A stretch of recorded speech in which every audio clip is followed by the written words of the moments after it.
ಸಂಕಲ್ಪವನ್ನ ಮಾಡಿದ್ದಾರೆ. ಸಂಕಲ್ಪ ಮಾಡಿದ ಬಳಿಕ ಮೂಕಾಂಬಿಕೆಗೆ ದೀಪಾರಾಧನೆಯೂ ಕೂಡ ನಡೆಯಲಿದೆ. ಅರ್ಚಕ ರಾಮಚಂದ್ರ ಅಡಿಗರ್ ದೀಪಾರಾಧನೆಯನ್ನ ನೆರವೇರಿಸಿಕೊಡಲಿದ್ದಾರೆ. ಕೊಲ್ಲೂರು ಮೂಕಾಂಬಿಕಾ ಸನ್ನಿಧಾನದಲ್ಲಿ ಸಿಎಂ ವಿಜಯ್ ಅವರು ಇದ್ದು ಈಗಾಗಲೇ ಮೂಕಾಂಬಿಕೆಯ ದರ್ಶನವನ್ನ ಪಡೆದಿದ್ದಾರೆ. ಸಿಎಂ ವಿಜಯ್ ಸಂಕಲ್ಪದ ಬಳಿಕ ದೇವಿಗೆ ದೀಪಾರಾಧನೆಯೂ ಕೂಡ ನೆರವೇರಲಿದ್ದು ಅರ್ಚಕ ರಾಮಚಂದ್ರ ಅಡಿಗರಿಂದ ದೀಪಾರಾಧನೆಯನ್ನ ನೆರವೇರಿಸಲಾಗ್ತಾ ಇದೆ. ಈಗ ಇವತ್ತು 3 ಗಂಟೆಯ ವೇಳೆಗೆನೆ ತಮಿಳುನಾಡು ಸಿಎಂ ವಿಜಯ್ ಅವರು ಆಗಮಿಸಿದ್ದಾರೆ ಕೊಲ್ಲೂರಿನ ಮೂಕಾಂಬಿಕೆಯ ಸನ್ನಿಧಾನಕ್ಕೆ. ತ್ರಿಶಕ್ತಿ ಪೀಠ ಅದು. ಈಗಾಗಲೇ ಯಾವುದೇ ಸಂಕಲ್ಪವನ್ನ ಕೂಡ ಮನಸ್ಸಿನಲ್ಲಿ ಅಂದುಕೊಂಡ್ರು ಅದು ಈಡೇರತ್ತೆ ಅನ್ನುವಂತಹ ನಂಬಿಕೆ ಭಕ್ತರದ್ದು. ಈ ಹಿನ್ನೆಲೆಯಲ್ಲಿ ಇವತ್ತು ತಮಿಳುನಾಡು ಸಿಎಂ ವಿಜಯ್ ಅವರು ಆಗಮಿಸಿದ್ದಾರೆ. ಎಲ್ಲ ರೀತಿಯಾದಂತಹ ಸಿದ್ಧತೆಗಳನ್ನು ಮಾಡಿಕೊಳ್ಳಲಾಗಿತ್ತು. ಅದೇ ರೀತಿಯಾಗಿ ವಿಜಯ್ ಅವರ ಆಗಮನ ಆಗಿದೆ. ಜೊತೆಗೆ ಮಳೆರಾಯನ ಆಗಮನ ಕೂಡ ಆಗಿದೆ. ಅವರು ಬರುವಂತಹ ಸಂದರ್ಭದಲ್ಲಿ ಕೈಗೆ ಸಂಕಲ್ಪದಾರವನ್ನ ಕಟ್ಟಿದ್ರು. ಇದೀಗ ಪ್ರಸಾದವನ್ನ ಸ್ವೀಕರಿಸಿದ್ದಾರೆ ವಿಜಯ್. ಪ್ರಸಾದವನ್ನ ಸ್ವೀಕರಿಸಿದಂತಹ ಸಂದರ್ಭದಲ್ಲಿ ವಿಜಯ್ ಅವರ ಕೈಗೆ ದಾರವನ್ನ ಕಟ್ಟಿದ್ದಾರೆ. ಅಂದ್ರೆ ಶ್ರೀರಕ್ಷಾ ದಾರವನ್ನ ಕೂಡ ಅರ್ಚಕರು ಅವರಿಗೆ ಕೊಟ್ಟಿದ್ದಾರೆ. ವಿಜಯ್ ಕೈಗೆ ರಕ್ಷಾ ದಾರವನ್ನ ಅರ್ಚಕರು ಕಟ್ಟಿದ್ದಾರೆ. ದೇವಸ್ಥಾನದ ಆವರಣದಲ್ಲಂತೂ ಅಭಿಮಾನಿಗಳ ಸಾಗರವೇ ಅಲ್ಲಿ ನಡೆದಿದೆ. ತಮ್ಮ ನೆಚ್ಚಿನ ನಟ ಮಾತ್ರ ಅಲ್ಲ, ಈಗ ಮುಖ್ಯಮಂತ್ರಿ ಕೂಡ ಹೌದು. ಅವರಿಗೆ ಜಯ ಘೋಷಣೆಯನ್ನ ಹಾಕ್ತಾ ಇದ್ದಾರೆ. ಅವರ ಅಭಿಮಾನಿಗಳು ನಿರಂತರವಾಗಿ ಘೋಷಣೆಯನ್ನ ಕೂಗ್ತಾ ಇದ್ದಾರೆ. ಅರ್ಚಕ ಸುರೇಶ್ ಭಟ್ ಅವರು ವಿಜಯ್ ಕೈಗೆ ರಕ್ಷಾದಾರವನ್ನ ಕಟ್ಟಿದ್ದಾರೆ ಅನ್ನುವಂತಹ ಮಾಹಿತಿ ಕೂಡ ಈಗಾಗಲೇ ನೀವು ದೃಶ್ಯಾವಳಿಗಳು ಗಮನಿಸಬಹುದು. ಒಂದು ಸಂಕಲ್ಪವನ್ನ ಮಾಡ್ತಾರೆ ಬರುವಂತ ಸಂದರ್ಭದಲ್ಲಿ ನೀವು ಯಾವ ಕಾರಣಕ್ಕಾಗಿ ಬಂದ್ರಿ, ಈ ನಿಮ್ಮ ಸಂಕಲ್ಪ ಏನು, ಅಥವಾ ಈ ಹಿಂದೆ ಏನಾದರೂ ನೀವು ಸಂಕಲ್ಪವನ್ನ ಮಾಡಿಕೊಂಡಿದ್ದೀರಾ, ಅದನ್ನ ತೀರಿಸೋದಕ್ಕೆ ಏನಾದರೂ ಬಂದಿದ್ದೀರಾ, ಅಥವಾ ಈಗ ಏನಾದರೂ ಒಂದು ಸಂಕಲ್ಪವನ್ನ ಮಾಡಿ ಬಂದಿದ್ದೀರಾ, ಹೀಗೆ ಆ ಸಂಕಲ್ಪವನ್ನ ಪ್ರಶ್ನೆ ಕೇಳ್ತಾರೆ. ಆ ಸಂಕಲ್ಪದ ನಂತರ ಪೂಜೆಯನ್ನ ನೆರವೇರಿಸಲಾಗುತ್ತೆ. ವಿಶೇಷ ಪೂಜೆ ಏನೂ ಇಲ್ಲ ಅನ್ನೋದನ್ನ ಕೂಡ ಈಗಾಗಲೇ ಹೇಳಿದ್ರು ಅಲ್ಲಿನ ಅರ್ಚಕರು. ಇದೀಗ ದೇವಿಯ ದರ್ಶನವನ್ನ ಪಡೆದ ಬಳಿಕ ತಮಿಳುನಾಡು ಸಿಎಂ ವಿಜಯ್ ಅವರು ಇದೀಗ ಮತ್ತೆ ವಾಪಸ್ ಬರ್ತಾ ಇರುವ ದೃಶ್ಯಾವಳಿಗಳು. ಜೊತೆಗೆ ಅಭಿಮಾನಿಗಳು ಅಲ್ಲಿ ಘೋಷಣೆಗಳನ್ನ ಕೂಗ್ತಾ ಇದ್ದಾರೆ. ದಳಪತಿ ವಿಜಯ್ ವಿಜಯ್ ಅಂತ ಕರೀತಾ ಇದ್ದಾರೆ. ಜಯ ಘೋಷಗಳನ್ನ ಅಲ್ಲಿ ಹಾಕ್ತಾ ಇದ್ದಾರೆ. ದೇವಸ್ಥಾನದ ಒಳಗೆ ಹೋಗುವ ಸಂದರ್ಭದಲ್ಲೂ ಅಷ್ಟೇ ಅಭಿಮಾನಿಗಳು ಘೋಷಣೆ ಕೂಗಿದ್ರು. ಇದೀಗ ದೇವಸ್ಥಾನದಿಂದ ನಿರ್ಗಮಿಸ್ತಾ ಇದ್ದಾರೆ, ಅಂದ್ರೆ ಹೊರ ಬರ್ತಾ ಇದ್ದಾರೆ. ದೇವಿಯ ಗುಡಿಯಿಂದ ಅವರು ಬರ್ತಾ ಇದ್ದಾರೆ. ಮೂಕಾಂಬಿಕೆಯ ಸನ್ನಿಧಾನದಲ್ಲಿ ದೇವಿಯ ದರ್ಶನವನ್ನ ಮಾಡಿದ ಬಳಿಕ ಮೂಕಾಂಬಿಕಾ ಆಗಿರ್ಬೋದು, ಗಣಪತಿ ಆಗಿರಬಹುದು, ಅದೇ ರೀತಿಯಾಗಿ ಅಲ್ಲಿರುವಂತಹ ಇತರೆ ದೇವರುಗಳ ದರ್ಶನವನ್ನ ಮಾಡಿದ ಬಳಿಕ ಇದೀಗ ವಿಜಯ್ ಅವರು ಅಲ್ಲಿಂದ ಹೊರ ಬರ್ತಾ ಇರುವಂತಹ ದೃಶ್ಯಾವಳಿಗಳು. ಅಷ್ಟು ಮಾತ್ರ ಅಲ್ಲಿ ಅಭಿಮಾನಿಗಳ ಸಾಗರವೇ ನೆರೆದಿದೆ.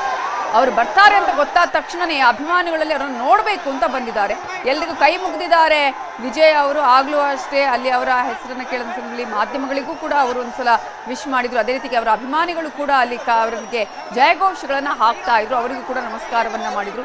ಈಗಾಗಲೇ ಮಳೆ ಕೂಡ ಆಗಿದೆ. ಅಲ್ಲಿ ಮಳೆರಾಯರ ಸಿಂಚನ ಕೂಡ ಆಗಿದೆ. ವರುಣದೇವ ಕೂಡ ಅಲ್ಲಿ ಬಂದಿರೋದು. ವಿಜಯ್ ಬಂದಂತಹ ಸಂದರ್ಭ ಮಳೆ ಈಗ ಅಂದ್ರೆ ಗೊತ್ತಿದೆ ನಿಮಗೆ, ಹವಾಮಾನ ಅಲ್ಲಿ ಆಲ್ಮೋಸ್ಟ್ ಈಗ ಕರಾವಳಿ ಭಾಗ ಅಂತ ಹೇಳಿದ್ರೆ ಹೆಚ್ಚಿನ ಪ್ರಮಾಣದಲ್ಲಿ, ಅದರಲ್ಲೂ ಕೂಡ ಈಗ ಕಳೆದ ಕೆಲವು ದಿನಗಳಿಂದ ಹೆಚ್ಚಿನ ಪ್ರಮಾಣದಲ್ಲಿ ಮಳೆ ಆಗುತ್ತೆ ಅಂತ ಹವಾಮಾನ ವರದಿಯೇ ಇದೆ. ಇಂತಹ ಸಂದರ್ಭದಲ್ಲಿ ಮಳೆ ಕೂಡ ಆಗಿದೆ. ಮಳೆ ಆದಂತಹ ಸಂದರ್ಭದಲ್ಲೇ ವಿಜಯ್ ಅವರ ಆಗಮನ ಕೂಡ ಅಲ್ಲಿ ಆಗಿತ್ತು. ಅವರು ಕರೆಕ್ಟಾಗಿ 3 ಗಂಟೆ ಅಂತ ಹೇಳಿದ್ರು. 3 ಗಂಟೆ ಹೊತ್ತಿಗೆ ಅಲ್ಲಿಗೆ ಆಗಮಿಸಿದ್ದಾರೆ. ದೇವಸ್ಥಾನದ ಒಳಗೆ ಹೋಗಿ ಪ್ರಾರ್ಥನೆಯನ್ನ ಸಲ್ಲಿಸಿದ್ದಾರೆ.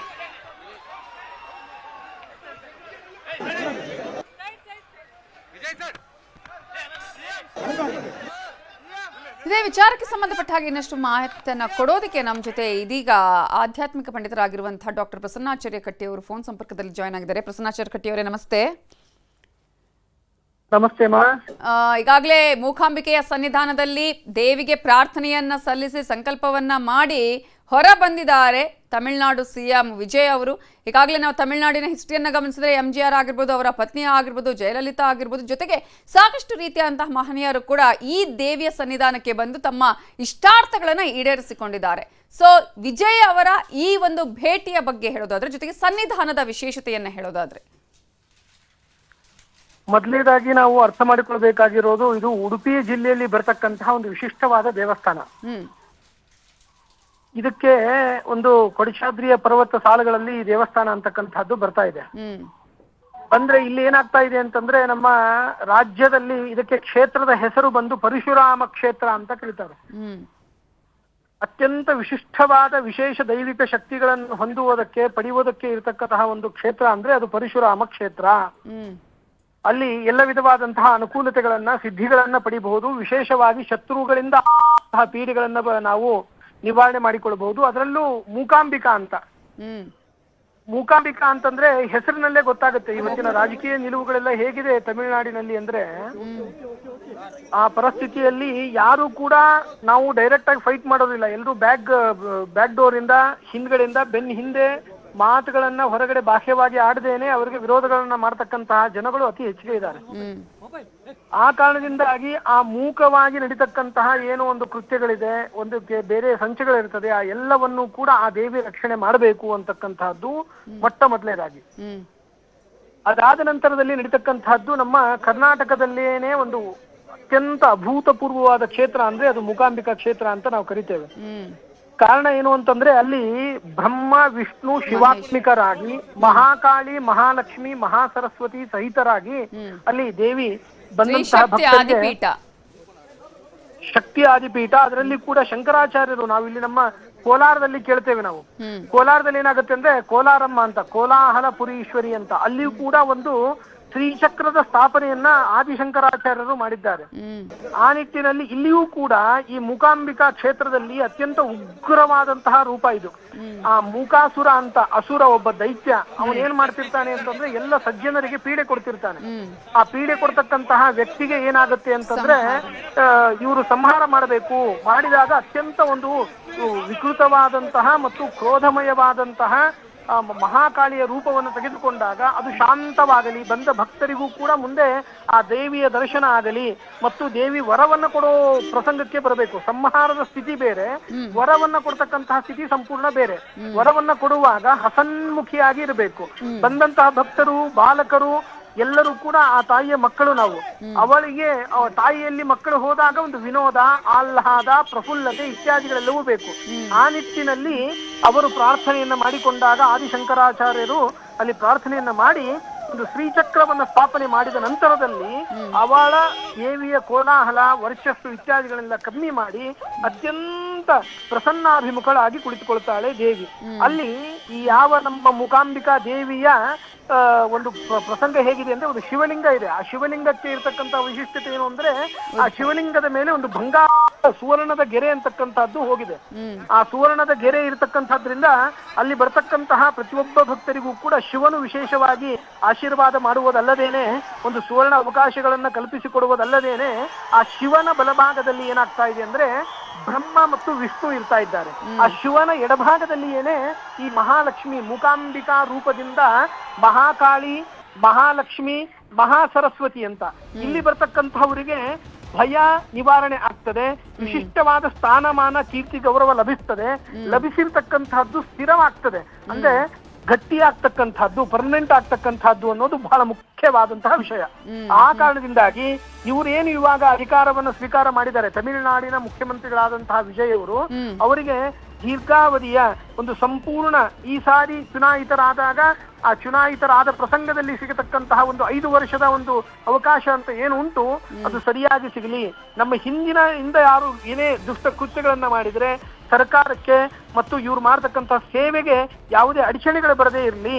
ಎಲ್ಲರೂ ಕೂಡ ಈಗ ಹಿಂದಿನ ಕಾಲದಲ್ಲಿ ದೈತ್ಯರಿರ್ತಿದ್ರು, ದೇವತೆಗಳಿರ್ತಿದ್ರು, ಅವ್ರು ಹೋಗ್ತಿದ್ರು, ಇವ್ರನ್ನ ಪ್ರತ್ಯಕ್ಷವಾಗಿ ಕೊಲ್ತಿದ್ರು. ಕಲಿಯುಗದಲ್ಲಿ ಯಾರನ್ನು ಕೊಲ್ಲುವ ಹಾಗೆ ಇಲ್ಲ. ಆ ಕಾರಣದಿಂದಾಗಿ ದೇವಿಯಲ್ಲಿ ಪ್ರಾರ್ಥನೆಯನ್ನ ಏನು ಸಲ್ಲಿಸಬೇಕಾಗ್ತದೆ ಅಂತಂದ್ರೆ, ನಮ್ಮ ವಿಷಯದಲ್ಲಿ ದುಷ್ಟ ಬುದ್ಧಿಯನ್ನ, ದುಷ್ಟ ಮನಸ್ಥಿತಿಯ ಇಟ್ಟುಕೊಂಡಂತಹ ವ್ಯಕ್ತಿಗಳು ನಮ್ಮ ವಿಷಯದಲ್ಲಿ ಮೂಕರಾಗಲಿ, ಅವರು ನಮ್ಮ ವಿಷಯದಲ್ಲಿ ನಮ್ಮ ಬಗ್ಗೆ ಕೆಟ್ಟದಾಗಿ ಮಾತನಾಡುವುದು ಬೇಡ, ನಮ್ಮಲ್ಲಿ ಯಾವ ಒಡುಕುಗಳನ್ನು ಹುಟ್ಟಿಸುವುದು ಬೇಡ. ಅಂತಹ ಒಂದು ವಿಶಿಷ್ಟವಾದಂತಹ ಅನುಗ್ರಹವನ್ನ, ಅನುಕೂಲತೆಯನ್ನ ಆ ಮೂಕಾಂಬಿಕಾ ದೇವಿ ಮಹಾಕಾಳಿ ಮಹಾಲಕ್ಷ್ಮಿ ಮಹಾಸರಸ್ವತಿ ರೂಪದಲ್ಲಿರ್ತಕ್ಕಂತಹ ಮತ್ತು ಅದೇ ಕ್ಷೇತ್ರದಲ್ಲಿ ಏನೇ ಸುವರ್ಣಮಯವಾದಂತಹ ಲಿಂಗ, ಅಂದ್ರೆ ಲಿಂಗದ ಮೇಲೆ ಸುವರ್ಣದ ರೇಖೆ ಇರತಕ್ಕಂತಹ ಈ ಯಾವ ಬ್ರಹ್ಮ ವಿಷ್ಣು ಮಹೇಶ್ವರರು, ಇದು ಇಲ್ಲಿ ಏನಂತಂದ್ರೆ ಮೂಕಾಂಬಿಕಾ ಕ್ಷೇತ್ರವೊಂದಾದ್ರೆ ಶಂಕರಾಚಾರ್ಯರು ಪ್ರತಿಷ್ಠಾಪನೆ ಮಾಡಿರತಕ್ಕಂತಹ ಒಂದು ವಿಶಿಷ್ಟವಾದಂತಹ ಶಕ್ತಿಪೀಠ ಅಂದ್ರೆ ಅದನ್ನೇ ನಾವೇನ್ ಕರಿತೀವಿ ಯಂತ್ರಗಳ ಸ್ಥಾಪನೆಯನ್ನ ಅಲ್ಲಿ ಶ್ರೀಚಕ್ರದ ಯಂತ್ರದ ಸ್ಥಾಪನೆಯನ್ನ ವಿಶೇಷವಾಗಿ ಮಾಡಿರ್ತಕ್ಕಂಥದ್ದು ಅದರ ಪ್ರಭಾವ ಮತ್ತು ಇನ್ನು 3 ರೂಪದಲ್ಲಿರ್ತಕ್ಕಂತಹ ಮೂಕಾಂಬಿಕಾ ದೇವಿಯ ಮಹಾಕಾಳಿ, ಮಹಾಲಕ್ಷ್ಮಿ, ಮಹಾಸರಸ್ವತಿ ಮತ್ತು ಇನ್ನು 3 ರೂಪದಲ್ಲಿರ್ತಕ್ಕಂತಹ ಸೃಷ್ಟಿ, ಸ್ಥಿತಿ, ಲಯ. ಇದು ತುಂಬಾ ಇಂಪಾರ್ಟೆಂಟ್. ಇವಾಗ ಸೃಷ್ಟಿ ಆಗಿದೆ, ಹೊಸ ಗೌರ್ಮೆಂಟಿನ ಒಂದು ಸೃಷ್ಟಿ ಅಂತಕ್ಕಂಥದ್ದು, ಜನನ ಅಂತಕ್ಕಂಥದ್ದಾಗಿದೆ. ಆ ಸೃಷ್ಟಿ ಆದ ನಂತರದಲ್ಲಿ ಆಗಬೇಕಾಗಿರತಕ್ಕಂಥದ್ದು ಸೃಷ್ಟಿಯನ್ನ ಮಾಡ್ತಕ್ಕಂಥವನು ಬ್ರಹ್ಮ, ಇನ್ನ ಸ್ಥಿತಿಯನ್ನ ಮಾಡ್ತಕ್ಕಂಥವನು ವಿಷ್ಣು. ಆ ಬ್ರಹ್ಮ ಏನಾಗಿದ್ದಾನೆ ಅಂತಂದ್ರೆ ನಮಸ್ಕಾರ ಪ್ರಿಯನಾಗಿದ್ದಾನೆ. ಈ ವಿಷ್ಣು ಏನಾಗಿದ್ದಾನೆ ಅಂದ್ರೆ ಅಲಂಕಾರ ಪ್ರಿಯ. ಆ ಅಲಂಕಾರ ಪ್ರಿಯನಾದಂತಹ ವಿಷ್ಣುವಿನಲ್ಲಿ ಸ್ಥಿತಿಯನ್ನ ನಾವು ಆ ಒಂದು ಕ್ಷೇತ್ರಕ್ಕೆ ಹೋಗಿ ಬರ್ತಕ್ಕಂಥದ್ರಿಂದ ಈ ಎಲ್ಲ ಕ್ಷೇತ್ರಗಳ ಯಾತ್ರೆ ಮಾಡಿರತಕ್ಕಂತಹ ಮತ್ತು ಎಲ್ಲ ಕ್ಷೇತ್ರಗಳಲ್ಲಿ ಹೋಗಿ ಪ್ರಾರ್ಥನೆ ಮಾಡಿದಾಗ ಬರಬೇಕಾದಂತಹ ದೈವಿಕ ಪುಣ್ಯ ಅಂತಕ್ಕಂಥದ್ದು ಅತ್ಯಂತ ಸುಲಭವಾಗಿ ಈ ಯಾವ ಮೂಕಾಂಬಿಕಾ ಕ್ಷೇತ್ರದಲ್ಲಿ ಸಿಗ್ತಾ ಇದೆ ಅಂತಕ್ಕಂಥದ್ದು ವಿಶೇಷ. ಒಂದು ಭಾಗಕ್ಕೆ ಬಂದ್ರೆ ಇನ್ನ ಸ್ಥಿತಿಯ ಬಗ್ಗೆ ತಿಳಿದುಕೊಂಡು ಲಯದ ಬಗ್ಗೆ ಹೋಗ್ಬೇಕಂದ್ರೆ ಶಿವ ಅಂದ್ರೆ ನಾವು ಒಳ್ಳೆ ರೀತಿಯಲ್ಲಿ ಸುಖಾಂತ್ಯ ಅಂತ ಕರೀತಾರೆ ಜ್ಯೋತಿಷ್ಯ ಭಾಷೆಯಲ್ಲಿ. ಅಂದ್ರೆ ನಾವು ಸಂಪೂರ್ಣ 5 ವರ್ಷದ ಅಧಿಕಾರದ ಅವಧಿಯನ್ನ ಅತ್ಯಂತ ಸುಸಜ್ಜಿತವಾಗಿ ನಾವು ನೆರವೇರಿಸಿ ಜನಗಳಿಗೆ ಜನಸೇವೆಯೇ ಜನಾರ್ದನ ಸೇವೆ ಅಂತ ನಾನಾ ಜನಸ್ಯ ಶುಶ್ರೂಷ ಕರ್ತವ್ಯ ಭಗವನ್ವಿತೆ ಅಂತ. ಈಗ ಈ ಅಧಿಕಾರವನ್ನ ಪಡಿತಕ್ಕಂತಹದ್ದಕ್ಕೆ ಧಾರ್ಮಿಕವಾದ ಮೂಲ ಉದ್ದೇಶಗಳು ಅಂದ್ರೆ ಜನಸೇವೆಯ ಮುಖಾಂತರವಾಗಿ ಜನಾರ್ದನ ಸೇವೆ ಮಾಡಬೇಕಾಗಿದ್ರಿಂದ ಈ ಅಧಿಕಾರ ಸಂಪನ್ನಗೊಳ್ಳಲಿ ಅಂತಕ್ಕಂತಹ ಆಶಯದಿಂದ ಮತ್ತು ಕಲಿಯುಗದಲ್ಲಿ ಏನಾಗಿದೆ ಅಂತಂದ್ರೆ ಸೇವೆ ಮಾಡುವ ಮನಸ್ಥಿತಿ ಬಹಳ ಜನಕ್ಕಿರಬಹುದು, ಆದರೆ ಅಧಿಕಾರದಲ್ಲಿ ಇದ್ರೆ ಮಾತ್ರ ಸೇವೆ ಮಾಡೋಕೆ ಹೆಚ್ಚಿನ ಅನುಕೂಲತೆಗಳು ಸಿಗ್ತದೆ.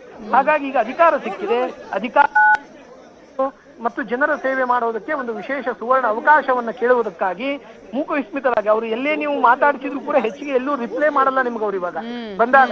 ಯಾಕೆಂದ್ರೆ ಅವ್ರು ಯಾರು ಹೇಳಿ ಕಳಿಸಿರ್ತಾರೆ, ಯಾವ ಮಾಧ್ಯಮಕ್ಕಾಗ್ಲಿ ಇನ್ನೊಂದಕ್ಕಾಗ್ಲಿ ಹೆಚ್ಚಿಗೆ ನಿಮ್ಗೆ ಇಂಟರ್ವ್ಯೂ ಕೊಡ್ತಕ್ಕಂಥದ್ದು, ನಿಮ್ಮ ಪ್ರಶ್ನೆಗಳಿಗೆ ಉತ್ತರಿಸ್ತಕ್ಕಂಥದ್ದು ಇತ್ಯಾದಿಗಳೆಲ್ಲ ಮಾಡೋದಿಲ್ಲ. ಆ ದೇವಿಯ ಸನ್ನಿಧಾನಕ್ಕೆ ಹೋಗಿ ಬರುವಾಗ ನಾವು ಎಷ್ಟು ಏಕಾಗ್ರತೆಯಿಂದ ಶಾಂತರಿಂದ ಮೌನವಾಗಿ, ಮೌನ ಅಂದ್ರೆ ಕನ್ನಡದಲ್ಲಿ ಮೂಕ ಅಂತ, ಅವಳೇ ಮೂಕಾಂಬಿಕೆ. ಎಷ್ಟು ನಾವು ಗೌಪ್ಯವಾಗಿ ನಮ್ಮ ಉದ್ದೇಶಗಳನ್ನ ಮನಸ್ಸಿನಲ್ಲಿ ಇಟ್ಟುಕೊಂಡು ಅವಳಲ್ಲಿ ಪ್ರಾರ್ಥನೆ ಮಾಡ್ತೀವೋ ತಾಯಿಯಲ್ಲಿ, ಅಷ್ಟು ಬೇಗನೆ ವಿಶೇಷವಾದಂತಹ ಅನುಕೂಲತೆಗಳನ್ನ ಮಾಡ್ತಾಳೆ ಅಂತಕ್ಕಂಥದ್ದು ಒಂದು ಕಡೆ. ಆದರೆ ಶ್ರೀಮದ್ ಆನಂದ ತೀರ್ಥ ಭಗವತ್ಪಾದಾಚಾರ್ಯರು ಒಂದು ಮಾತು ಹೇಳ್ತಾರೆ, ಕಲಿಯುಗದಲ್ಲಿ ಏನೇ ನಮಗೆ ಸಿದ್ಧಿ ಆಗಬೇಕಾಗಿದ್ರು ಕೂಡ ಕಲವು ದುರ್ಗಾ ವಿನಾಯಕವು ಅಂತ ಕರೀತಾರೆ. ಕಲಿಯುಗದಲ್ಲಿ ವಿನಾಯಕನನ್ನ ಪೂಜೆ ಮಾಡಿದಾಗ ದುರ್ಗಾ ಸ್ವರೂಪಳಾದಂತಹ ಮಹಾಕಾಳಿ, ಮಹಾಲಕ್ಷ್ಮಿ, ಮಹಾಸರಸ್ವತಿ ಸ್ವರೂಪಳಾದಂತಹ ಈ ಮೂಕಾಂಬಿಕೆಯ ಅಂದ್ರೆ ಈ ಯಾವ ಹಾಗೆ ಮಾತಾಡಿಸ್ತೀನಿ, ಹಾಗೆ ಇರಿ. ಹೇಳಲಿಲ್ಲ ಅವರು ದೇವರ ಎದುರಿಗೆ ಫಲವನ್ನು ಸಮರ್ಪಣೆ ಮಾಡಿ ಆನಂತರ ಸಂಕಲ್ಪದಲ್ಲಿ ವಿಶೇಷವಾಗಿ ಏನೂ ಹೇಳಲಿಲ್ಲ, ಹೆಸರು ನಕ್ಷತ್ರ ಅಷ್ಟೇ ಹೇಳಿದರು. ಆನಂತರ ಖಡ್ಗ ಸಮರ್ಪಣೆ ಮಾಡಿದರು. ಖಡ್ಗ ಸಮರ್ಪಣೆ ಮಾಡಿದ ನಂತರ ತಾಯಿಯಲ್ಲಿ ನಿತ್ಯವೂ ಇದನ್ನಿಟ್ಟು ಒಂದು ಅಲಂಕಾರಕ್ಕೆ ಉಪಯೋಗಿಸಿ ಅಂತ ಅಷ್ಟನ್ನು ಮಾತ್ರ ಹೇಳಿದ್ದಾರೆ, ಬೇರೆ ಏನೋ ವಿಚಾರ ಅವ್ರು ಮಾತಾಡಲಿಲ್ಲ. ಯಾವ ರೀತಿಯ ಖಡ್ಗ ಅಂತ? ಚಿನ್ನದ, ಯಾವ ಬೆಳ್ಳಿಯ ಹೊರೆ ಇದೆ ಮತ್ತು ಅದು ಬಾಕ್ಸ್ ಆಗಿದೆ. ಈಗ ಅದನ್ನು ತೂಕ ಮತ್ತು ಯಾವ ಲೋಹ ಅಂಥೇಳಿ ಈಗ ಆಫೀಸ್ನಲ್ಲಿ ಅದರ ಬಗ್ಗೆ ಮಾಹಿತಿ ಪಡ್ಕೊಳ್ಬೇಕು. ಹೊರಗಡೆ ಬೆಳ್ಳಿಯ ಹೊರೆ ಇದೆ ಅದಕ್ಕೆ. ಸರಿ, ಖಡ್ಗವನ್ನು ಯಾವ ಉದ್ದೇಶಕ್ಕೆ ಕೊಡ್ತಾರೆ ಸರ್? ಖಡ್ಗ ಅಂತ ಹೇಳಿದ್ರೆ ಅದು ವಿಜಯದ ಪ್ರತೀಕ ಒಂದು, ಅಥವಾ ಮುಂಚೆ ಸಂಕಲ್ಪ ಮಾಡ್ಕೊಳ್ಳೋದಿದ್ರೆ ಶತ್ರು ಸಂಹಾರದ ಒಂದು ಸಂಕಲ್ಪ. ಸರ್, ಇವಾಗ ಹಿಂದೆ MGR ಕೂಡ ಕೊಟ್ಟಿದ್ರು, ಅದೇ ಮಾದರಿಯಲ್ಲಿ ಖಡ್ಗವನ್ನು ಕೊಟ್ಟು ಅದನ್ನು ಯಾವ ರೀತಿಯಾಗಿ ಬಳಕೆ ಮಾಡ್ತೀವಿ? ಬಳಕೆ ಅದು ಈಗಾಗಲೇ ಅಲಂಕಾರಕ್ಕೆ ತುಂಬ ಖಡ್ಗಳು ಇದೆ. MGR ಕೊಟ್ಟಂಥ ಖಡ್ಗ ನಿತ್ಯದಲ್ಲಿ ಉಪಯೋಗ ಆಗ್ತಾ ಇದೆ. ಇದನ್ನು ಯಾವ ರೀತಿಯಲ್ಲಿ ಅವರು ಪ್ರಾರ್ಥನೆ ಮ್ಯಾನೇಜ್ಮೆಂಟ್ ಅವರು ಉಪಯೋಗಿಸ್ತಾರೆ, ನಿತ್ಯ ಅಲಂಕಾರಕ್ಕೆ ಕೊಡ್ತಾರಾ ಅಥವಾ ವಿಶೇಷ ದಿನಗಳೆಲ್ಲ, ಅಥವಾ ಅವರು ಬಂದಾಗ ಇನ್ನದನ್ನು ಮಾತ್ರ ಹೊರಗೆ ತೆಗಿತಾರ, ಅದು ಮ್ಯಾನೇಜ್ಮೆಂಟಿಗೆ ಬಿಟ್ಟಿರ್ತಕ್ಕಂಥ ವಿಷಯ. ಸೀರೆ ಆ ಥರದ್ದು ಏನಾದರೂ ಕೊಟ್ಟಿದ್ದಾರೆ? ಏನು ಕೊಡಲಿಲ್ಲ, ಅವರೇನು ಬೇರೆ ಏನು ಸಮರ್ಪಣೆ ಮಾಡಲಿಲ್ಲ. ಸರ್, ಅವರಿಗೆ ರಕ್ಷಾದಾರವನ್ನು ಕಟ್ಟಲಾಯಿತು, ಅದರ ಹಿನ್ನೆಲೆ ರಕ್ಷಾದಾರ ಅಂತ ಹೇಳಿದ್ರೆ ದೇವಿ ಪೂಜೆ ಮಾಡಿದೊಂದು ರಕ್ಷೆಗೋಸ್ಕರ ಅಷ್ಟೇ. ರಾಜಕೀಯ ಕ್ಷೇತ್ರದಲ್ಲಿ ಅವರಿಗೆ ಮೂಕಾಂಬಿಕಾ ರಕ್ಷೆಗಾಗಿ ರಕ್ಷಾದಾರವನ್ನು ಕಟ್ಟಲಾಗಿದೆ. ಕೇವಲ ಮೂಕಾಂಬಿಕಾ ದರ್ಶನ ಅಥವಾ ಸಹದೇವರುಗಳ ದರ್ಶನ ಮಾಡಿದ್ರೆ? ಸುತ್ತದ ದೇವರ ದರ್ಶನವನ್ನು ಮಾಡಿದರು. ಪರಿವಾರ ದೇವರ ವೀರಭದ್ರ ದರ್ಶನ ಮಾಡಿ ಕಾಯನ್ನು ತಲೆಗೆ ಸುತ್ತಿ ಅದನ್ನು ಸ್ಫೋಟ ಮಾಡಲಾಗಿದೆ. ಆನಂತರ ಪರಿವಾರ ದೇವಸ್ಥಾನದ ಎಲ್ಲ ದರ್ಶನ ಮಾಡಿ ಆನಂತರದಲ್ಲಿ ಸೀದಾ ತೆರಳಿರ್ತಾರೆ. ಸರ್, ಏನು ಸಂಕಲ್ಪ ಮಾಡಿದ್ದಾರೆ ಏನಾದರೂ ಹೇಳಿದ್ರೆ ತಮ್ಮ ಜೊತೆ? ಅಲ್ಲ, ಸಂಕಲ್ಪ ಕ್ಷೇತ್ರದ ಒಂದು ಸಂಕಲ್ಪ ವಿಧಿ ಇದೆ, ಅದಲ್ಲದೆ ಅವರು ಪ್ರತ್ಯೇಕ ಯಾವುದೇ ಸಂಕಲ್ಪವನ್ನು ಹೇಳಲಿಲ್ಲ. ಅವ್ರ ಜೊತೆ ಬಂದವರು ಹೇಳಲಿಲ್ಲ, ಯಾವುದೇ ಸಂಕಲ್ಪ ಹೇಳಲಿಲ್ಲ. ನಮಸ್ಕಾರ. ಇದು ವಿಜಯ್ ಅವರಿರುವಂತಹ ವೇಳೆಯಲ್ಲಿ ಮೂಕಾಂಬಿಕೆಗೆ ಪೂಜೆಯನ್ನು ಮಾಡಿಸಿದಂತಹ ಪ್ರಧಾನ ಅರ್ಚಕ ರಾಮಚಂದ್ರ ಅಡಿಗ ಅವರ ಮಾತು. ಕ್ಯಾಮರಾಮನ್ ನಿಖಿಲ್ ಸುವರ್ಣ ಜೊತೆ ಕಿಶನ್ ಶೆಟ್ಟಿ, ನ್ಯೂಸ್ 18 ಮಂಗಳೂರು. ಪ್ರಸನ್ನ ಚಿರಕಟ್ಟಿ ಅವರೇ, ಈಗಾಗಲೇ ಬೆಳ್ಳಿ ಖಡ್ಗವನ್ನ ಅರ್ಪಿಸಿದ್ದಾರೆ ದೇವಿಗೆ. ಅಂದ್ರೆ ಫಲಾಹಾರವನ್ನ ಕೊಟ್ಟು ಅವರು ಅಂದ್ರೆ ಫಲವನ್ನ ನೀಡಿ ಅಲ್ಲಿ ಅವರು ದೇವಿಗೆ ಖಡ್ಗವನ್ನ ಕೊಟ್ಟಿದ್ದಾರೆ. ಈ ಹಿಂದೆ MGR ಕೂಡ ಅಂದ್ರೆ ಖಡ್ಗವನ್ನ ಕೊಟ್ಟಿದ್ರು, ಚಿನ್ನದ ಖಡ್ಗ. ಇವರು ಬೆಳ್ಳಿಯ ಖಡ್ಗವನ್ನ ಸಮರ್ಪಣೆ ಮಾಡಿದ್ದಾರೆ ದೇವಿಗೆ. ಈ ಒಂದು ಖಡ್ಗದ ಸಮರ್ಪಣೆಯ ವಿಶೇಷತೆಯನ್ನ ಹೇಳ್ತಾ ಹೋಗೋದಾದ್ರೆ ಬಹಳ ಮುಖ್ಯವಾದಂತಹ ಪ್ರಸಂಗ ಸಂದರ್ಭ. ನನ್ನ ವಾಯ್ಸ್ ಕೇಳಿಸ್ತಾ ಇದೆಯಾ ನಿಮ್ಗೆ? ಕೇಳಿಸ್ತಾ ಇದೆ. ಕಂಟಿನ್ಯೂ ಮಾಡಿ. ದೇವಿಗೆ ಒಂದೊಂದು ಉದ್ದೇಶಕ್ಕೆ ಒಂದು ಪದಾರ್ಥವನ್ನ ಸಮರ್ಪಣೆ ಮಾಡ್ತಕ್ಕಂತಹದ್ದು ಅಂತ ಆ ನಿಟ್ಟಿನಲ್ಲಿ ನೋಡ್ತಾ ಬಂದಾಗ ನೀವು ಹೇಳಿದ್ರಿ ಫಲಹಾರ ಅಂತ. ಫಲಹಾರ ದೇವಿಗೆ ಫಲ ಮತ್ತು ಫಲಹಾರವನ್ನು ಕೂಡ ಕೊಡುವ ಸಂಪ್ರದಾಯ ಉಂಟು. ಫಲಹಾರ ಪೂಜೆ ಅಂತಲೇ ವಿಶೇಷವಾಗಿ ಇರುತ್ತದೆ. ಅದು ಒಂದು ಭಾಗ. ಆದ್ರೆ ಇನ್ನೊಂದು ಭಾಗ ಬಂದು ಖಡ್ಗ ಸಮರ್ಪಣೆ ಮಾಡ್ತಕ್ಕಂಥದ್ರಿಂದ ವಿಶೇಷವಾದಂತಹ ಪ್ರಸಂಗ ಅಂದ್ರೆ ನಮ್ಗೆ ಎಲ್ಲ ವಿಧವಾದ ಶತ್ರುಗಳ ಸಂಹಾರ, ಅಂತಃಶತ್ರುಗಳು ಬಹಿಶತ್ರುಗಳು ಅಂತ ಇರ್ತಾರೆ, ಅವುಗಳ ಸಂಹಾರ ಅಂತಕ್ಕಂಥದ್ದು ವಿಶೇಷವಾಗಿ ಆಗ್ತಾ ಇದೆ. ಪ್ರಸನ್ನ ಚಿರಕಟ್ಟಿ ಅವರು, ಸಾಮಾನ್ಯವಾಗಿ ನಾವು ಈ ಹಿಂದೆ ಸಂಕಲ್ಪ ಮಾಡ್ಕೊಳ್ತೀವಿ. ಅಂದ್ರೆ ನಾವೇನು ಹರಕೆ ಅಂತ ಹೇಳ್ತೀವಲ್ಲ, ಹರಕೆಯನ್ನ ನಾವು ಕಟ್ಟಿಕೊಂಡಿರ್ತೀವಿ ಮೊದಲೇ, ಅದು ಈಡೇರಿದ ಬಳಿಕ ಮತ್ತೆ ಅದಕ್ಕೆ ಬಂದು ನಾವು ಸಮರ್ಪಣೆ ಮಾಡೋದು ಅಥವಾ ಪೂಜೆ ಮಾಡೋದು. ಕೆಲವೊಂದು ಸಂದರ್ಭ ಮೊದಲೇ ನಾವು ಅದನ್ನ ಸಮರ್ಪಣೆಯನ್ನ ಮಾಡಿ ಹೀಗೆ ಒಳಿತಾ ಆಗಲಿ ಅನ್ನೋದನ್ನ ನಾವು ಸಂಕಲ್ಪ ಅಥವಾ ಕೇಳಿಕೊಳ್ತೀವಿ ಅಂತ ಹೇಳಿ. ಸತ್ಯವಾದಂತಹ ನೀವು ಒಂದು ವಿಶಿಷ್ಟವಾದ ನಮ್ಮ ಸಂಪ್ರದಾಯದಲ್ಲಿ ಇರತಕ್ಕಂತಹ ವಿಷಯಗಳನ್ನ ತಿಳಿಸ್ತಾ ಇದ್ದೀರಿ ನೀವು ನಮ್ಗೆ. ಆ ನಿಟ್ಟಿನಲ್ಲಿ ನೋಡ್ತಕ್ಕಂಥದ್ದಾದ್ರೆ ಭಗವಂತನಿಗೆ ಆಯಾ ರೂಪಗಳಲ್ಲಿರ್ತಕ್ಕಂತಹ ಪ್ರಸಂಗಗಳಲ್ಲಿ ಆಂಜನೇಯನಿಗೆ ಗದೆಯನ್ನ, ರಾಮದೇವರಿಗೆ ಬಿಲ್ಲು ಬಾಣವನ್ನ, ದೇವಿಗೆ ಖಡ್ಗವನ್ನ, ತ್ರಿಶೂಲವನ್ನ ಸಮರ್ಪಣೆ ಮಾಡ್ತಕ್ಕಂತಹ ಪ್ರಸಂಗಗಳು ನಾವು ಶಾಸ್ತ್ರದಲ್ಲಿ ಅನೂಚಾನವಾಗಿ ನೋಡ್ತಾ ಬಂದಿದ್ದೇವೆ. ತ್ರಿಶೂಲವನ್ನ ಸಮರ್ಪಣೆ ಮಾಡೋದಕ್ಕೆ ಉದ್ದೇಶಗಳು ಬೇರೆ ಹೇಳಿದ್ದಾರೆ. ಪ್ರಾಸಂಗಿಕವಾಗಿ ಇವರು ಖಡ್ಗವನ್ನ ಸಮರ್ಪಣೆ ಮಾಡಿರೋದ್ರಿಂದ ವಿಶೇಷವಾಗಿ ಅವರಿಗೆ ಅಂತಃಶತ್ರುಗಳು ಮತ್ತು ಬಹಿಶತ್ರುಗಳು ಅಂತ, ನಮಗೆ ಗೊತ್ತಿದ್ದು ನಮ್ಮನ್ನ ವಿರೋಧ ಮಾಡ್ತಕ್ಕಂಥವ್ರು, ನಮಗೆ ಗೊತ್ತಿಲ್ಲದೇನೆ ನಮ್ಮನ್ನ ವಿರೋಧ ಮಾಡ್ತಕ್ಕಂಥವ್ರು, ಇವರ ನಿಗ್ರಹ, ಇವರ ಕಂಟ್ರೋಲ್ ಅಂತಕ್ಕಂಥದ್ದು ವಿಶೇಷವಾಗಿ ಆಗ್ಲಿ ಎನ್ನುವ ಉದ್ದೇಶದಿಂದ ಈ ಯಾವ ಖಡ್ಗ ಸಮರ್ಪಣೆ ಅಂತಕ್ಕಂಥದ್ದು ಈ ಸಂದರ್ಭದಲ್ಲಿ ನೆರವೇರುತ್ತದೆ ಶಾಸ್ತ್ರದ ಹಿನ್ನೆಲೆಯಲ್ಲಿ. ಇಲ್ಲಿ ನಾವೀಗ ಅಂದ್ರೆ ಒಂದು ಶತ್ರು ಸಂಹಾರದ ಸಂಕಲ್ಪ ಅಂತ ಅದನ್ನ ಅಂದುಕೊಳ್ಳಬಹುದು. ನಿಮ್ಗೆ ಆವಾಗ್ಲೇ ನಾನು ಇದಕ್ಕೂ ಮುಂಚಿನ ಮಾತುಗಳಲ್ಲಿ ತಿಳಿಸ್ತಾ ಇದ್ದೆ. ಮೊದಲು ಆದ್ರೆ ಏನಾಗ್ತಿತ್ತು, ದೇವತೆಗಳು ಇರ್ತಿದ್ರು, ದೈತ್ಯರು ಇರ್ತಿದ್ರು. ಅವುಗಳ ಸಂಹಾರ ಅಂದ್ರೆ ಅವರನ್ನ ಕೊಲ್ತಕ್ಕಂಥದ್ದು ಪ್ರತ್ಯಕ್ಷವಾಗಿ. ಆದ್ರೆ ಇವಾಗ ಹಾಗಲ್ಲ.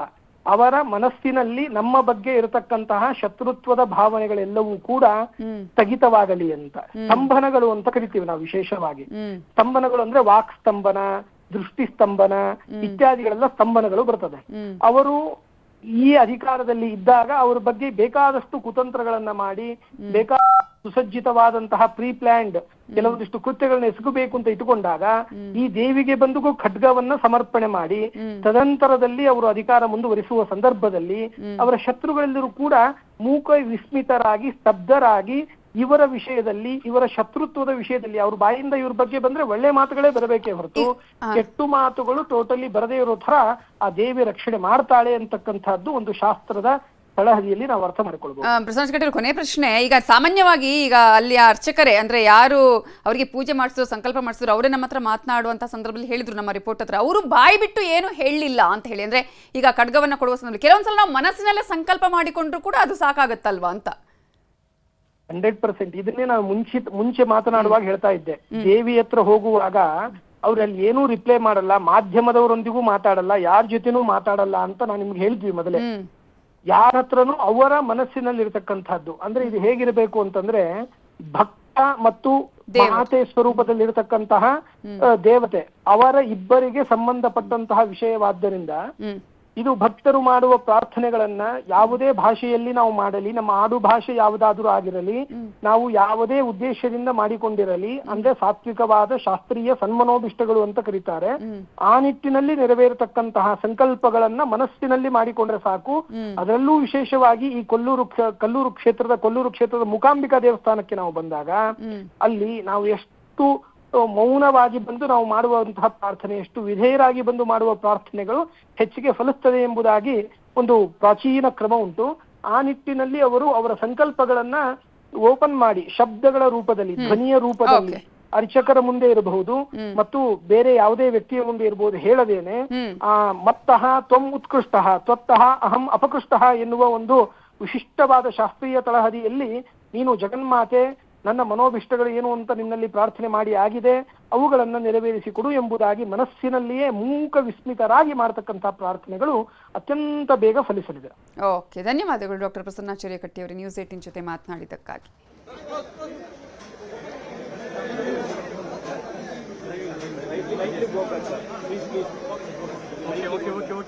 ಈಗಾಗಲೇ ವಿಜಯ್ ಅವರು ಪೂಜೆಯನ್ನ ನೆರವೇರಿಸಿದ್ದಾರೆ, ಸಂಕಲ್ಪವನ್ನ ಮಾಡಿದರೆ ನಂತರ ಮುಖ್ಯಮಂತ್ರಿ ವಿಜಯ್ ಈಗಾಗಲೇ ಕೊಲ್ಲೂರು ಮೂಕಾಂಬಿಕಾ ದೇವಸ್ಥಾನಕ್ಕೆ ದರ್ಶನ ಮಾಡಿ ಹೋಗಿದ್ದಾರೆ. ಈ ಬಗ್ಗೆ ಮಾತಾಡೋಕೆ ಪ್ರಧಾನ ಅರ್ಚಕರು ರಾಮಚಂದ್ರ ಅಡಿಗರಿದ್ದಾರೆ. ಸರ್, ಯಾವ ಸಂಕಲ್ಪವನ್ನು ಮಾಡಿಕೊಂಡ್ರು, ಏನ್ ಪೂಜೆ ಅನ್ಕೊಂಡ್ರು? ಸಂಕಲ್ಪ ವಿಶೇಷವಾಗಿ ಅವರೇನು ಹೇಳಲಿಲ್ಲ. ಅವರು ದೇವರ ಎದುರಿಗೆ ಫಲವನ್ನು ಸಮರ್ಪಣೆ ಮಾಡಿ ಆನಂತರ ಸಂಕಲ್ಪದಲ್ಲಿ ವಿಶೇಷವಾಗಿ ಏನೂ ಹೇಳಲಿಲ್ಲ, ಹೆಸರು ನಕ್ಷತ್ರ ಅಷ್ಟೇ ಹೇಳಿದರು. ಆನಂತರ ಖಡ್ಗ ಸಮರ್ಪಣೆ ಮಾಡಿದರು. ಖಡ್ಗ ಸಮರ್ಪಣೆ ಮಾಡಿದ ನಂತರ ತಾಯಿಯಲ್ಲಿ ನಿತ್ಯವೂ ಇದನ್ನಿಟ್ಟು ಒಂದು ಅಲಂಕಾರಕ್ಕೆ ಉಪಯೋಗಿಸಿ ಅಂತ ಅಷ್ಟನ್ನು ಮಾತ್ರ ಹೇಳಿದ್ದಾರೆ. ಬೇರೆ ಏನು ವಿಚಾರ ಅವ್ರು ಮಾತಾಡಲಿಲ್ಲ. ಯಾವ ರೀತಿಯ ಖಡ್ಗ ಅಂತ? ಚಿನ್ನದ? ಯಾವ ಬೆಳ್ಳಿಯ ಹೊರೆ ಇದೆ, ಮತ್ತೆ ಅದು ಬಾಕ್ಸ್ ಆಗಿದೆ. ಈಗ ಅದನ್ನ ತೂಕ ಮತ್ತೆ ಯಾವ ಲೋಹ ಅಂತ ಹೇಳಿ ಈಗ ಆಫೀಸ್ನಲ್ಲಿ ಅದರ ಬಗ್ಗೆ ಮಾಹಿತಿ ಪಡ್ಕೊಳ್ಬೇಕು. ಹೊರಗಡೆ ಬೆಳ್ಳಿಯ ಹೊರೆ ಇದೆ ಅದಕ್ಕೆ. ಸರಿ, ಖಡ್ಗವನ್ನ ಯಾವ ಉದ್ದೇಶಕ್ಕೆ ಕೊಡ್ತಾರೆ ಸಾಮಾನ್ಯ? ಖಡ್ಗ ಅಂತ ಹೇಳಿದ್ರೆ ಅದು ವಿಜಯದ ಪ್ರತೀಕ ಒಂದು, ಅಥವಾ ಮುಂಚೆ ಸಂಕಲ್ಪ ಮಾಡ್ಕೊಳ್ಳೋದಿದ್ರೆ ಶತ್ರು ಸಂಹಾರದ ಒಂದು ಸಂಕಲ್ಪ. ಸರ್, ಇವಾಗ ಹಿಂದೆ MGR ಕೂಡ ಕೊಟ್ಟಿದ್ರು, ಅದೇ ಮಾದರಿಯಲ್ಲಿ ಖಡ್ಗವನ್ನು ಕೊಡಿ, ಅದನ್ನು ಯಾವ ರೀತಿಯಾಗಿ ಬಳಕೆ ಮಾಡ್ತೀವಿ? ಬಳಕೆ ಅದು ಈಗಾಗಲೇ ಅಲಂಕಾರಕ್ಕೆ ತುಂಬಾ ಖಡ್ಗಳು ಇದೆ. MGR ಕೊಟ್ಟಂತ ಖಡ್ಗ ನಿತ್ಯದಲ್ಲಿ ಉಪಯೋಗ ಆಗ್ತಾ ಇದೆ. ಇದನ್ನು ಯಾವ ರೀತಿಯಲ್ಲಿ ಅವರು ಪ್ರಾರ್ಥನೆ ಮ್ಯಾನೇಜ್ಮೆಂಟ್ ಅವರು ಉಪಯೋಗಿಸ್ತಾರೆ, ನಿತ್ಯ ಅಲಂಕಾರಕ್ಕೆ ಕೊಡ್ತಾರಾ ಅಥವಾ ವಿಶೇಷ ದಿನಗಳೆಲ್ಲ, ಅಥವಾ ಅವರು ಬಂದಾಗ ಇನ್ನದನ್ನ ಮಾತ್ರ ಹೊರಗೆ ತೆಗಿತಾರ, ಅದು ಮ್ಯಾನೇಜ್ಮೆಂಟಿಗೆ ಬಿಟ್ಟಿರ್ತಕ್ಕಂಥ ವಿಷಯ. ದೇವಿಗೆ ಸೀರೆ ಆ ಥರದ್ದು ಏನಾದರೂ ಕೊಟ್ಟಿದ್ದಾರೆ? ಏನು ಕೊಡಲಿಲ್ಲ, ಅವರೇನು ಬೇರೆ ಏನು ಸಮರ್ಪಣೆ ಮಾಡಲಿಲ್ಲ. ಸರ್, ಅವರಿಗೆ ರಕ್ಷಾದಾರವನ್ನು ಕಟ್ಟಲಾಯಿತು, ಅದರ ಹಿನ್ನೆಲೆ ಏನು? ರಕ್ಷಾದಾರ ಅಂತ ಹೇಳಿದ್ರೆ ದೇವಿ ಪೂಜೆ ಮಾಡಿದ ಒಂದು ರಕ್ಷೆಗೋಸ್ಕರ ಅಷ್ಟೇ. ರಾಜಕೀಯ ಕ್ಷೇತ್ರದಲ್ಲಿ ಅವರಿಗೆ ಮೂಕಾಂಬಿಕಾ ರಕ್ಷೆಗಾಗಿ ರಕ್ಷಾದಾರವನ್ನು ಕಟ್ಟಲಾಗಿದೆ. ಕೇವಲ ಮೂಕಾಂಬಿಕಾ ದರ್ಶನ ಅಥವಾ ಸಹದೇವರುಗಳ ದರ್ಶನ ಮಾಡಿದ್ರೆ? ಸುತ್ತದ ದೇವರ ದರ್ಶನವನ್ನು ಮಾಡಿದರು. ಪರಿವಾರ ದೇವರ ವೀರಭದ್ರ ದರ್ಶನ ಮಾಡಿ ಕಾಯನ್ನ ತಲೆಗೆ ಸುತ್ತಿ ಅದನ್ನ ಸ್ಫೋಟ ಮಾಡಲಾಗಿದೆ. ಆನಂತರ ಪರಿವಾರ ದೇವಸ್ಥಾನದ ಎಲ್ಲ ದರ್ಶನ ಮಾಡಿ ಆನಂತರದಲ್ಲಿ ಸೀದಾ ತೆರಳಿರ್ತಾರೆ. ಸರ್, ಏನು ಸಂಕಲ್ಪ ಮಾಡಿದ್ದಾರೆ ಏನಾದ್ರು ಹೇಳಿದ್ರೆ ತಮ್ಮ ಜೊತೆ? ಅಲ್ಲ, ಸಂಕಲ್ಪ ಕ್ಷೇತ್ರದ ಒಂದು ಸಂಕಲ್ಪ ವಿಧಿ ಇದೆ, ಅದಲ್ಲದೆ ಅವರು ಪ್ರತ್ಯೇಕ ಯಾವುದೇ ಸಂಕಲ್ಪವನ್ನು ಹೇಳಲಿಲ್ಲ. ಅವ್ರ ಜೊತೆ ಬಂದವರು ಹೇಳಲಿಲ್ಲ, ಯಾವುದೇ ಸಂಕಲ್ಪ ಹೇಳಲಿಲ್ಲ. ನಮಸ್ಕಾರ. ಇದು ವಿಜಯ್ ಅವರು ಇರುವಂತಹ ವೇಳೆಯಲ್ಲಿ ಮೂಕಾಂಬಿಕೆಗೆ ಪೂಜೆಯನ್ನು ಮಾಡಿಸಿದಂತಹ ಪ್ರಧಾನ ಅರ್ಚಕ ರಾಮಚಂದ್ರ ಅಡಿಗ ಅವರ ಮಾತು. ಕ್ಯಾಮರಾಮ್ಯಾನ್ ನಿಖಿಲ್ ಸುವರ್ಣ ಜೊತೆ ಕಿಶನ್ ಶೆಟ್ಟಿ, ನ್ಯೂಸ್ 18 ಮಂಗಳೂರು. ಸೊ ಈಗಾಗಲೇ ರಾಘವೇಂದ್ರ ಅಡಿಗ ಅವರು ಹೇಳಿದ ರೀತಿಯಲ್ಲಿ ವಿಜಯ್ ಅವರು ಬಂದ್ರು, ಅಲ್ಲಿ ಸಹ ಪರಿವಾರ ದೇವತೆಗಳು ದೇವರುಗಳು ಇರ್ತಾರಲ್ಲ ಅವರೆಲ್ಲರಿಗೂ ಕೂಡ ನಮನವನ್ನು ಸಲ್ಲಿಸಿದ್ರು, ಪ್ರಾರ್ಥನೆಯನ್ನ ಮಾಡಿದ್ರು. ಜೊತೆಗೆ ಅವರ ತಲೆಗೆ 3 ಸುತ್ತು ಅಂದ್ರೆ ತೆಂಗಿನಕಾಯಿಯನ್ನ ಸುತ್ತಿ ಆ ನಂತರ ಅದನ್ನು ಒಡೆಯಲಾಗಿದೆ ಅನ್ನೋದನ್ನ ಕೂಡ ಅವರು ಹೇಳಿದ್ರು.